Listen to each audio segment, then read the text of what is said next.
All right, welcome to The Explainer. Today, we're going to play detective and investigate a mystery that, let's be honest, affects millions of us every single night. The complex and often misunderstood case of a bad night's sleep. You know that feeling, right? Tossing and turning all night, or waking up and feeling like you haven't slept a wink? Well, it turns out there's almost always more to the story than just being tired. The clues? They're actually hidden in our sleep itself. Okay, let's dive right in. You know how in any good mystery, you've got to start by examining the scene of the crime? Well, for us, that scene is sleep. Get this. We spend about a third of our entire lives sleeping. I mean, just the sheer amount of time we dedicate to being in this pretty vulnerable state, that alone tells you just how critical it has to be for our survival and our well-being. So what is normal sleep anyway? It's definitely not just your body hitting the off switch for a few hours. I mean, yeah, we might look peaceful on the outside, but inside, our brains are on fire. They're buzzing with activity, locking in memories, repairing our bodies, balancing our emotions. It's an incredibly active and absolutely essential process. So, when that whole process goes sideways, who's to blame? Well, in the world of sleep medicine, it usually comes down to a few main culprits. Let's go ahead and line up the usual suspects.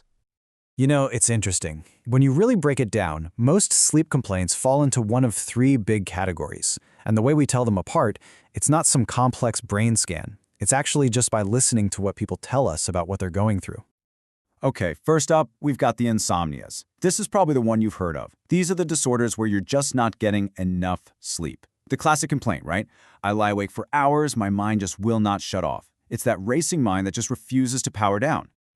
All right, our next suspect is the hypersomnias. Now, this is pretty much the opposite problem. It's a disorder of too much sleepiness. We're talking about conditions like narcolepsy, where this irresistible urge to sleep can hit you anytime, anywhere.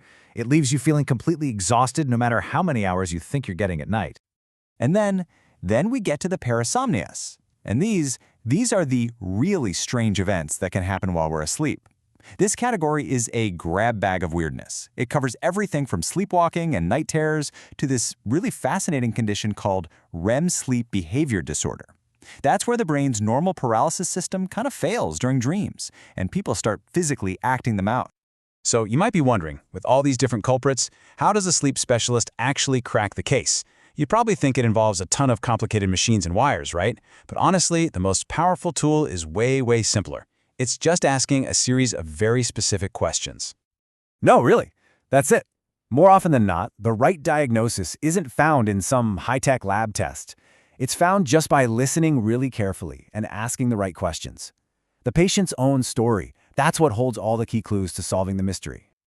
Okay, let's take a look at a classic example of this kind of detective work in action. People often use the words nightmare and night terror like they're the same thing. But to a sleep specialist, they are completely different events. And a good history, just talking to the person, can tell them apart so easily. See, the difference really comes down to two things: timing and memory. A nightmare, that usually happens late in the night, during that dream-heavy REM sleep. You wake up, you're scared, but you know who you are, you know where you are, and you remember the scary dream. A night terror, on the other hand, happens early in the night, coming out of the deepest non-REM sleep. The person might sit bolt upright and scream, but here's the thing, they're not really awake, and they have no memory of a story, just this overwhelming feeling of pure panic and confusion. All right, this is where our investigation takes a really crucial turn. For the longest time, we totally misunderstood the relationship between our sleep and our mental health. But now we know there's a huge twist in the plot. Okay. So, here's the whole point, the big reveal. For decades, we just assumed that if someone with depression couldn't sleep, well, the insomnia was just another symptom of their depression. Simple, right? But we now know it's a two-way street. A sleep disorder can actually come before a psychiatric condition, it can cause it, or it can even be misdiagnosed as one. Just take a look at this data on obstructive sleep apnea. That's a disorder where your breathing repeatedly stops and starts all night long, just shattering your sleep quality. As you can see, in one huge study, over 21% of these patients also had depression, and almost 17% had an anxiety disorder. Now, this is not a coincidence. This is powerful evidence that a physical sleep problem can be directly tied to some very serious mental health conditions. And this link, wow, it is incredibly complex. For instance, think about the vivid hallucinations that can happen when you're falling asleep or waking up. It would be so easy to misdiagnose those as a sign of psychosis, right?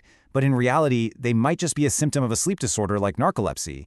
And what that means is that treating the sleep problem directly can be one of the most powerful things we can possibly do for a person's mental health. It's a total game changer. Okay, let's get to our final act and see how this all comes together. Once our sleep detective has pinned down the right culprit, then, and only then, can they deploy a targeted, effective solution. And this is exactly why getting that diagnosis right is so critical, because the treatment for one sleep disorder can be completely useless or even harmful for another. You can't just throw a solution at a sleep problem. You have to know what you're dealing with. Let's take chronic insomnia, for example. So maybe a really stressful event is what kicks it off. But what keeps it going, sometimes for months or even years? It's these perpetuating factors, all the bad habits and anxieties we build up around the idea of sleep itself.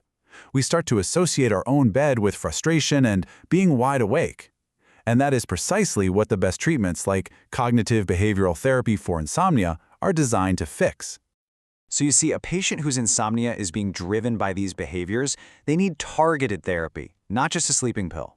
Someone with sleep apnea, they need a CPAP machine to help them breathe. A person with REM sleep behavior disorder needs a specific medication to keep their muscles still during dreams. Getting the diagnosis right, well, it changes everything.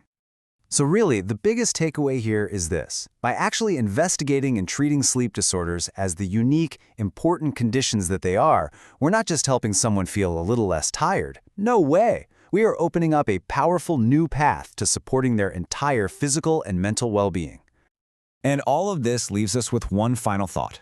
That persistent sleep problem you might be having, it isn't just a nuisance. It could be a really critical clue your body is trying to give you about your health.